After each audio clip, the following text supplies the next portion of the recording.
লগালগ ধৰিছোঁ, তেওঁক আমি এতিয়া প্ৰচেছৰ আমাৰ যিটো প্ৰচেছৰ আমি কৰিম আৰু বাকীখিনিতো গমে পায়। ঘটনাটো যিহেতু বাচ্ছা লৈহে আমি নিজে চিৰিয়াছলি লৈ পেলাই আমি তেওঁক এতিয়াই ধৰা হ'ল।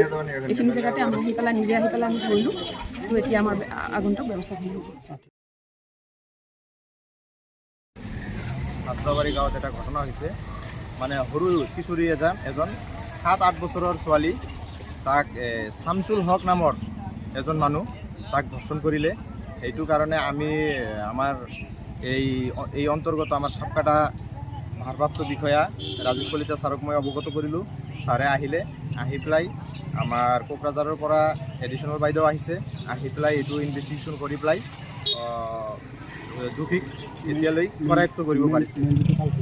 আৰু মেইন যিটো কালপিট আছে, আমি সমাজটো আমাৰ সমাজ মিলাজুলি চলিব লাগে। আমাৰ এটাই অনুৰোধ থাকিব প্ৰশাসনৰ ওপৰত যে আমাৰ এই কিশোৰীক যে ধৰ্ষণ কৰিলে এইটো আমি ন্যায় পাব লাগে। আমাৰ এটাই অনুৰোধ, আমি প্ৰশাসনক অনুৰোধ জনাওঁ। আৰু আমাৰ বিশেষকৈ আমাৰ এই অসমৰ মুখ্যমন্ত্ৰী সন্মানীয় হিমন্ত বিশ্ব শৰ্মা ডাঙৰীয়াকো মই অনুৰোধ জনাওঁ যাতে এই নিউজখন আমাৰ অসমৰ মুখ্যমন্ত্ৰীও তাতেও যায়। আমি এইখিনি ৰিকুৱেষ্ট থাকি আমি যাতে এইখিনি ন্যায়, যিজন কিশোৰীৰ মা দেউতা আছে সিহঁতে যাতে ন্যায় মানে কিবা এটা পায়, এইখিনি কৈ আমাৰ বক্তব্য আমি শেষ কৰিম।